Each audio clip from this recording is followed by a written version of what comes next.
اعوذ باللہ من الشیطان اللعین الرجیم بسم اللہ الرحمن الرحیم ان اللہ وملائکتہ یصلون علی النبی یا ایہا الذین آمنوا صلوا علیہ وسلموا تسلیما اللہم صل علی محمد وآل محمد۔ اللہ تعالیٰ عدل و احسان کرنے والوں کو پسند کرتا ہے، جیسا کہ قرآن کریم کی سورۃ نحل کی آیت 90 کا ترجمہ ہے۔ بے شک اللہ عدل و احسان اور قرابت داروں کے حقوق کی ادائیگی کا حکم دیتا ہے۔ ایک اور جگہ ارشاد فرمایا، جو عہد خدا کو پورا کرتے ہیں اور عہد شکنی نہیں کرتے، اور جو ان تعلقات کو قائم رکھتے ہیں جنہیں خدا نے قائم رکھنے کا حکم دیا ہے، اور اس سے ڈرتے رہتے ہیں اور بدترین حساب سے خوفزدہ رہتے ہیں۔ اسی طرح ایک اور جگہ ارشاد باری تعالیٰ ہے، اور اس خدا سے بھی ڈرو جس کے ذریعے ایک دوسرے سے سوال کرتے ہو، اور قرابت داروں کی بے تعلقی سے بھی اللہ تم سب کے اعمال کا نگران ہے۔ قطع تعلقی لعنت خدا ہے، جیسا کہ سورۃ محمد صلی اللہ علیہ وسلم کی آیت 22-23 کا ترجمہ ہے۔ تو کیا تم سے کچھ بعید ہے کہ تم صاحب اقتدار بن جاؤ تو زمین میں فساد برپا کرو اور قرابت داروں سے قطع تعلق کر لو؟ یہی وہ لوگ ہیں جن پر خدا نے لعنت کی ہے اور ان کے کانوں کو بہرا کر دیا ہے۔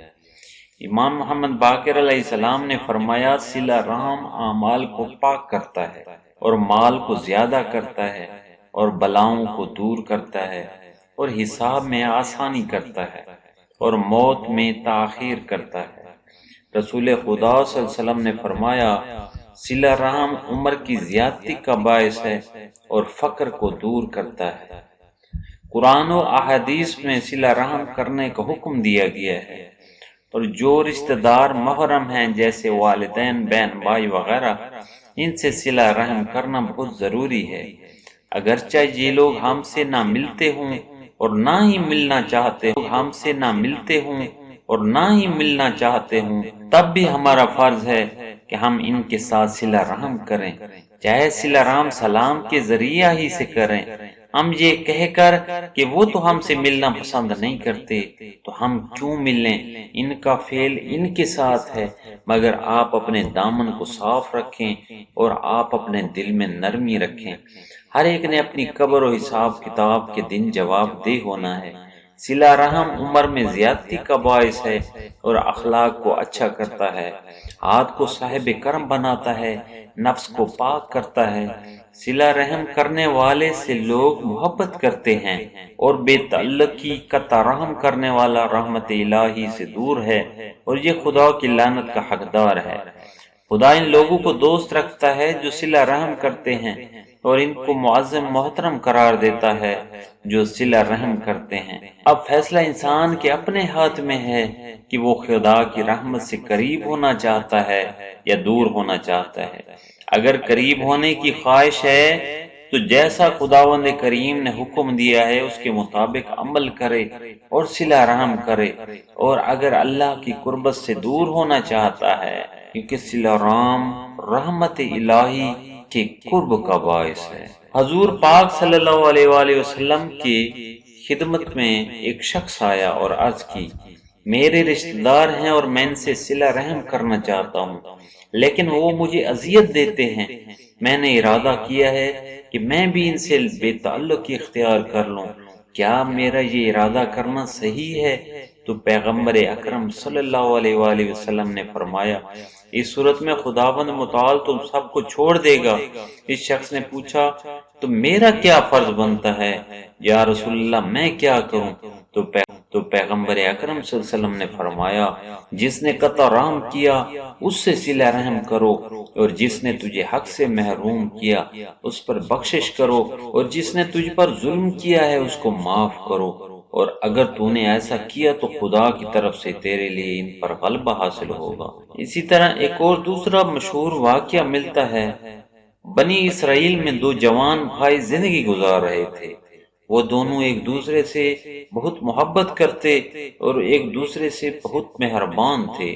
دونوں ایک زمین میں کاشتکاری کرتے۔ ایک بھائی شادی شدہ اور بچہ دار تھا دوسرا بھائی فقر و تنگ دستی کی وجہ سے شادی نہ کر سکا۔ جس وقت گندم کاٹنے کا وقت آیا تو گندم کاٹنے کے بعد ہر ایک نے اپنے اپنے حصے کی گندم علیحدہ کی۔ اس کے بعد ہر ایک نے اپنا حصہ گھر لے جانے کا ارادہ کیا۔ غروب کے وقت بڑے بھائی نے چھوٹے بھائی سے کہا، مجھے ذرا کام ہے، میں ابھی گھر سے ہو کر آ رہا ہوں، تم گندم کی دیکھ بھال کرو۔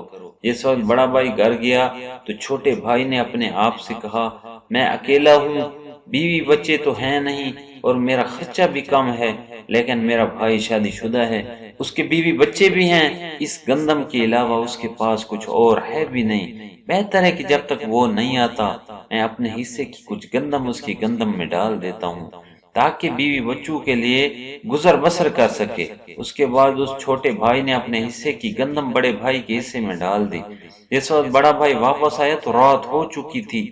ساری گندم اٹھا کے بڑے بھائی کے گھر رکھ دی اور چھوٹا بھائی گھر چلا گیا۔ بڑے بھائی نے خدا کا شکر ادا کیا اور کہا، الحمدللہ میں گھر والا اور بیوی بچہ والا ہوں، لیکن میرا چھوٹا بھائی فقر و تنگ دستی کی وجہ سے شادی نہیں کر سکا۔ بہتر ہے کہ ابھی وہ یہاں موجود بھی نہیں ہے، کیوں نہ میں اپنے حصے کی گندم اس کے حصے میں ڈال دوں تاکہ اس کی گندم زیادہ ہو جائے اور شادی کے لیے رقم مہیا ہو جائے۔ اس نیت سے اس نے اپنی گندم چھوٹے بھائی کے حصہ میں ڈال دی۔ جب خداوند متعال نے ان دونوں بھائیوں میں خیر خواہی، مساوات، صلہ رحمی کو دیکھا تو دونوں بھائیوں کے رزق میں اضافہ کیا اور ان دونوں کو فقر و تنگ دستی سے نجات دی۔ جب صبح کو دونوں بھائیوں نے اپنی اپنی گندم اٹھائی تو دیکھا گزشتہ سال کی نسبت اس سال گندم دگنی ہے۔ بہت تعجب کرنے لگے اور ہر ایک یہ خیال کرنے لگا کہ گندم کے زیادہ ہونے کا سبب میں ہوں کہ میں نے اپنے حصے کی گندم اس کے حصے میں ڈال دی۔ لیکن یہ دونوں نہیں جانتے تھے کہ بھائی چارہ ایک دوسرے سے نیکی اور صلہ رحم کرنے کی وجہ سے خداوند متعال نے ان دونوں کی گندم میں برکت عطا فرمائی تھی۔ تو ہمیں بھی کوشش کرنی چاہیے کہ ایک دوسرے کے ساتھ صلہ رحم کریں اور جو خداوند متعال نے حکم دیا ہے اس حکم کے مطابق سب کے ساتھ صلہ رحمی کریں تاکہ ہمارے ساتھ قیامت کے دن صلہ رحمی کی جائے۔